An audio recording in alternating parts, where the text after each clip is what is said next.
Shalom, devosi Yosua pasal 5 ayat 1-12, demikian firman Tuhan. Ketika semua raja orang Amori di sebelah barat sungai Yordan dan semua raja orang Kanaan di tepi laut mendengar bahwa Tuhan telah mengeringkan air sungai Yordan di depan orang Israel sampai mereka dapat menyeberang, tawarlah hati mereka dan hilanglah semangat mereka menghadapi orang Israel itu. Pada waktu itu berfirmanlah Tuhan kepada Yosua, buatlah pisau dari batu dan sunatlah lagi orang Israel itu untuk kedua kalinya. Lalu Yosua membuat pisau dari batu dan disunatnyalah orang Israel itu di bukit kulit katan.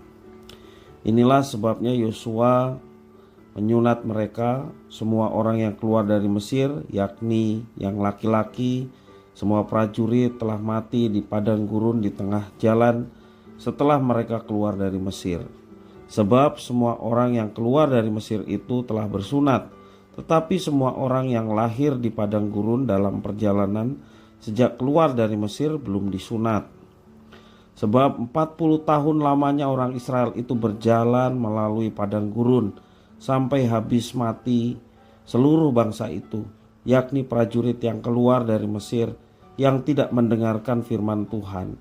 Pada mereka itu Tuhan telah bersumpah bahwa Ia tidak akan mengizinkan mereka melihat negeri yang dijanjikan Tuhan, dengan bersumpah kepada nenek moyang mereka akan memberikannya kepada kita, suatu negeri yang berlimpah-limpah susu dan madunya.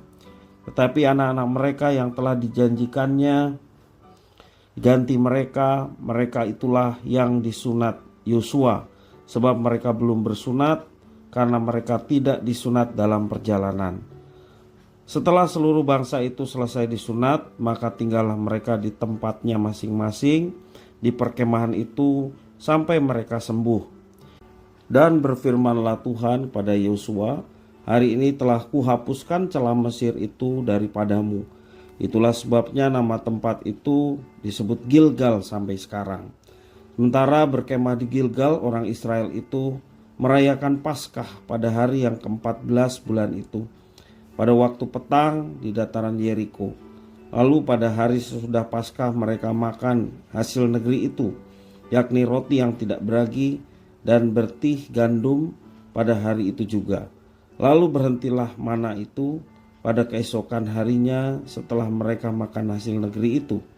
Jadi orang Israel tidak beroleh mana lagi, tetapi dalam tahun itu mereka makan yang dihasilkan tanah Kanaan.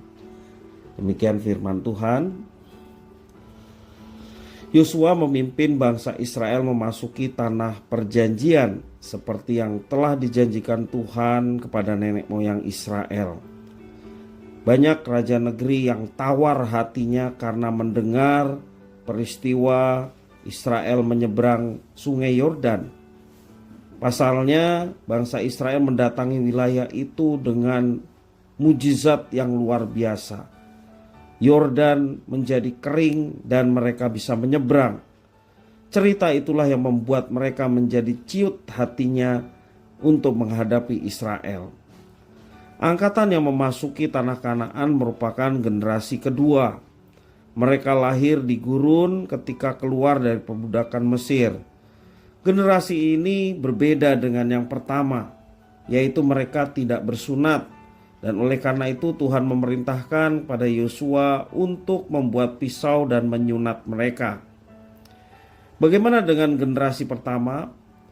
Mereka sudah mati dalam perjalanan selama 40 tahun di gurun. Tuhan memang melarang mereka melihat negeri yang dijanjikannya karena melanggar firman Tuhan.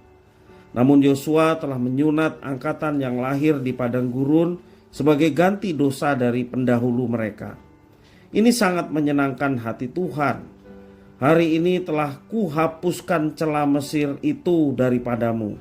Itulah perkataan Tuhan yang menunjukkan kesenangan hati Tuhan. Tuhan menuntut konsistensi ketaatan dari generasi yang baru ini. Dia mempertahankan sunat sebagai lambang perjanjian antara Tuhan dan umatnya.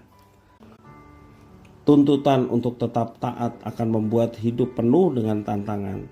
Kita mungkin akan menemukan banyak kesulitan, namun aral itu jangan membuat kita takut dan memilih kompromi dalam ketidaktaatan.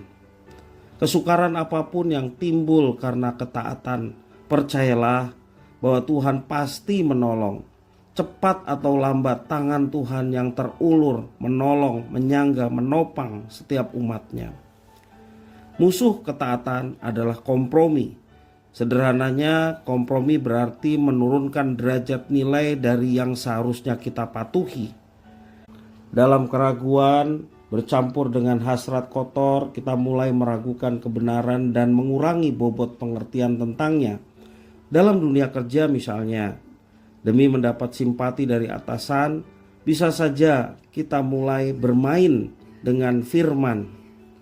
Kita mulai mencoba melanggar sedikit dan melenceng sedikit, hingga kita tidak sadar sudah menyimpang dari kehendak Tuhan. Kita meminta kepada Tuhan supaya kita tetap konsisten di dalam ketaatan, supaya kita tetap mau melakukan apa yang diperintahkan sebagai wujud bakti kita dan cinta kita kepada Tuhan.